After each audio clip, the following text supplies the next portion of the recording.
di Morowali, bagaimana teman-teman juga melihat beberapa latihan simulasi, baik itu dalam rangka intercept terhadap pesawat-pesawat yang dimungkinkan mempunyai indikasi kegiatan ilegal, dan intercept ini dalam latihan dilakukan oleh prajurit Tentara Nasional Indonesia terhadap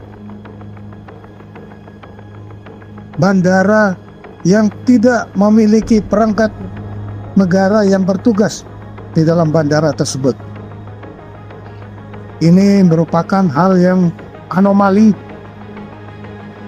di dalam negara Kesatuan Republik Indonesia yang kita harus menegakkan regulasi, tapi ternyata masih terdapat celah-celah yang merupakan kerawanan terhadap kedaulatan ekonomi, bahkan juga bisa berpengaruh kepada stabilitas nasional.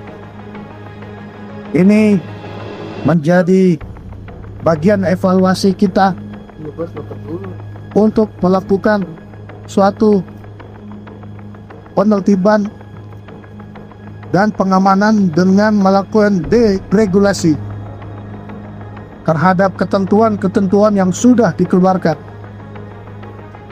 Akan tetapi ketentuan yang kita keluarkan sendiri tidak bisa kita kendalikan sendiri. Ini adalah satu anomali.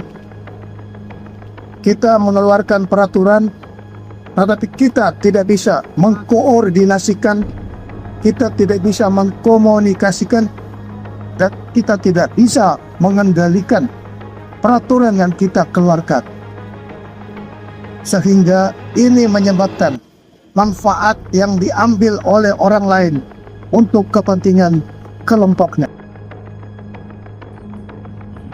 Ya, memang sangat keras ucapan atau bahkan ekspresi wajah mungkin kalau kita ada di situ.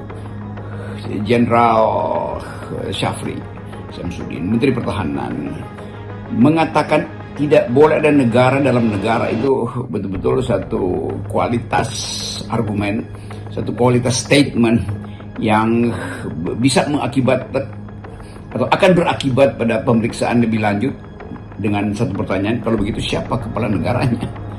Siapa kepala negara yang mengizinkan ada negara dalam negara? Siapa kepala negara dari negara yang ada dalam negara itu? Kan itu logikanya akan begitu.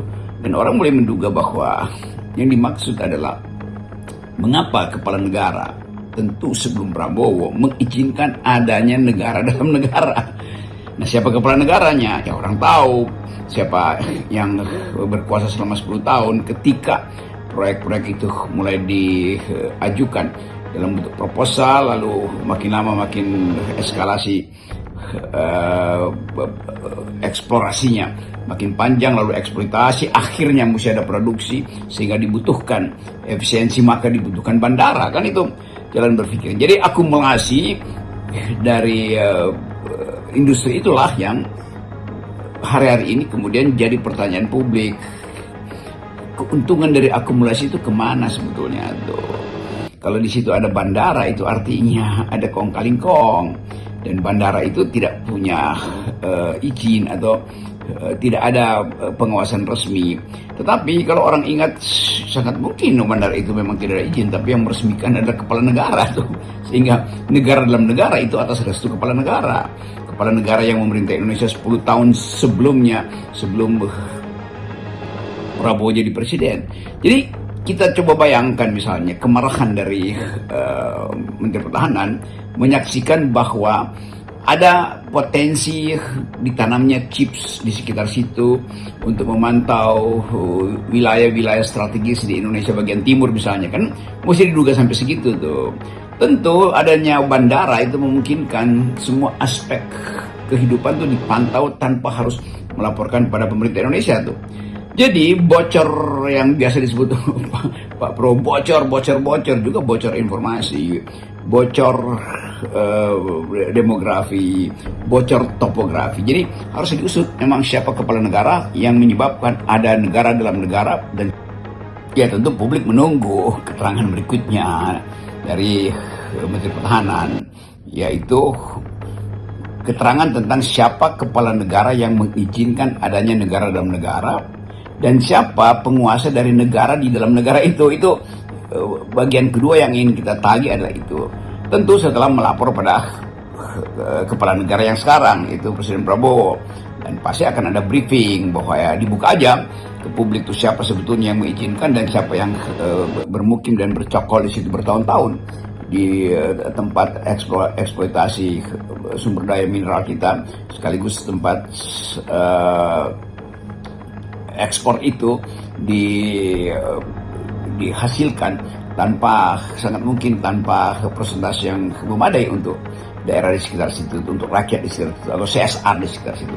Jadi kita tunggu, karena ini soal yang sangat serius.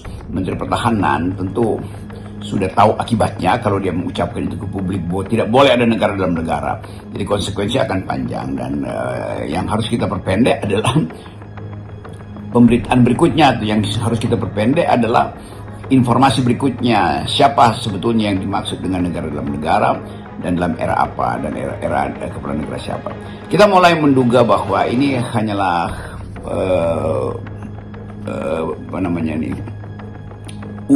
ujung puncak dari gunung es, bahwa sebetulnya kasus ini kasus yang sangat struktural, dan itu yang memungkinkan kita menganalisis bahwa selama pemerintahan Presiden Jokowi yang diduga adalah kepala negara yang mengizinkan aja negara dalam negara, permainan semacam ini jadi dia tradisi kekuasaan tuh.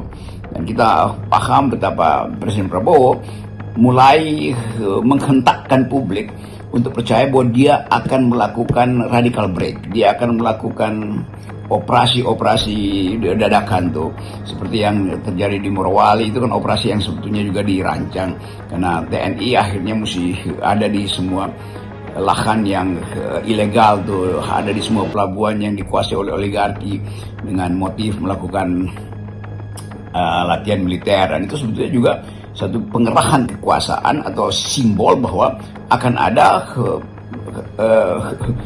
bukan pemaksaan, akan ada teguran dalam bentuk yang lebih keras setelah TNI menemukan hal-hal yang bersifat irasional secara bisnis dan berbahaya secara politik.